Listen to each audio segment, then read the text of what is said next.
विधानसभा चुनाव में 3 महामुकाबला होने वाला है। Amba Prasad versus Baleshwar Mehta versus Roshanlal Chaudhary.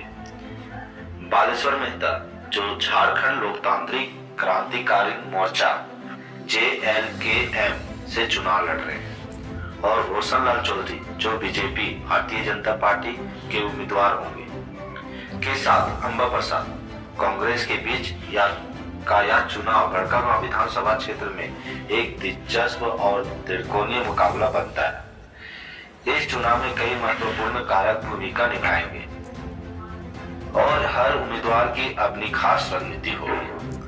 तो पहले बात करते हैं अंबा प्रसाद की, जो कांग्रेस की विधायिका है अभी वर्तमान में।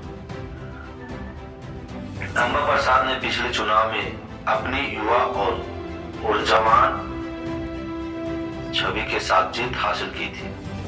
उनके सामाजिक कार्य और कोयला खनन और विस्थापन के मुद्दों पर संघर्ष उन्हें एक लोकप्रिय नेता के रूप में स्थापित करते हैं। कांग्रेस पार्टी का परंपरागत जनाधार और उनके द्वारा किए गए क्षेत्रीय विकास कार्यों के आधार पर अंबा प्रसाद को एक मजबूत दावेदार माना जा सकता है। अंबा के पास महिलाओं और युवाओं का समर्थन हो सकता है, जो उनकी राजनीतिक शैली और सामाजिक सक्रियता के कारण उनके लिए फायदेमंद होगा। हालांकि उनके सामने एक चुनौती होगी कि वे अपने पहले कार्यकाल की उपलब्धियों को कैसे पेश करती है और जनता को फिर से अपने पक्ष में लाने में सफल होती है। अब दूसरा आता है बालेश्वर मेहता, जो झारखंड लोकतांत्रिक क्रांतिकारी मोर्चा से चुनाव लड़ेंगे। बालेश्वर मेहता का झारखंड लोकतांत्रिक क्रांतिकारी मोर्चा से चुनाव लड़ना क्षेत्रीय राजनीतिक समीकरण को बदल सकता है। उनका पार्टी से जुड़ाव उन्हें मजदूरों, छात्रों, युवा छात्र, किसानों के मुद्दों पर मजबूत पकड़ देना होगा। यदि वे क्षेत्र के ग्रामीण और किसान और युवा वर्ग के मतदाताओं का समर्थन जुटाने में सफल होते हैं, तो यह उन्हें चुनाव में एक मजबूत स्थिति में ला सकता है। हालांकि JLKM एक क्षेत्रीय पार्टी है और राष्ट्रीय पार्टियों की तरह व्यापक समर्थन आधार नहीं है, इसलिए बालेश्वर मेहता को बहुत मेहनत करनी पड़ेगी। यदि वे अपनी अभियान में किसानों और मजदूरों की समस्याओं पर ध्यान केंद्रित करते हैं, तो वे अपने लक्षित मतदाताओं के बीच प्रभावशाली हो सकते हैं। तीसरा है रोशनलाल चौधरी। बीजेपी के से इनको टिकट मिल रहा है इस बार।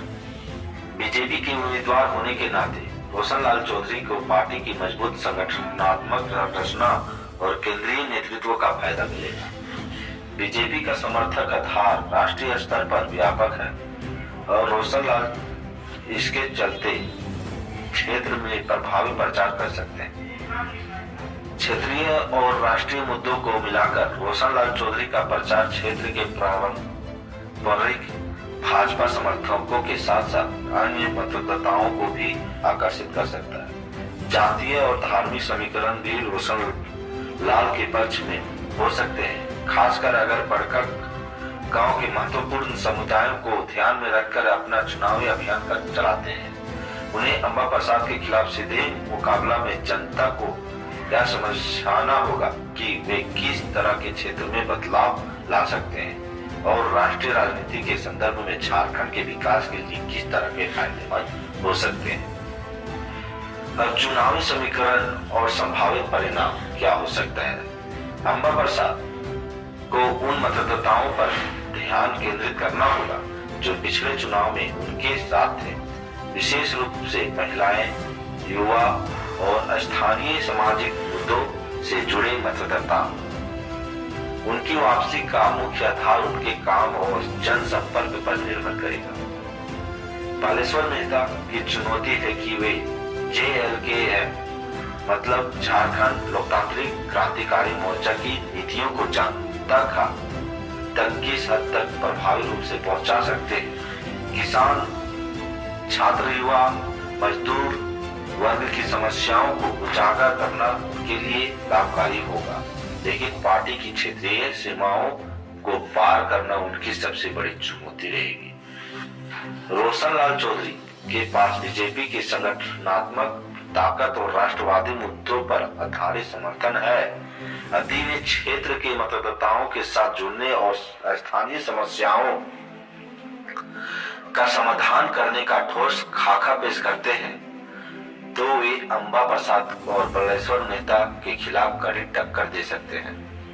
निष्कर्ष यह निकलता है कि यह चुनाव एक त्रिकोणीय संघर्ष बनता दिख रहा है, जहां हर उम्मीदवार की अलग अलग ताकतें और चुनौतियां हैं। अंबा प्रसाद अपने मौजूदा काम के बल पर आगे हो सकती है, लेकिन बालेश्वर मेहता का क्षेत्रीय मुद्दों पर ध्यान केंद्रित और रोशनलाल चौधरी का बीजेपी का व्यापक आधार उन्हें कड़ी चुनौती दे सकते हैं। अंत में चुनावी नतीजे इस बात पर निर्भर करेंगे कि कौन सा उम्मीदवार अपने समर्थकों को उत्साहित कर पाता है और स्थानीय मुद्दों पर ठोस रणनीति बनाकर चुनावी मैदान में उतरता है। तो यही हम वीडियो को अंत करते हैं। धन्यवाद।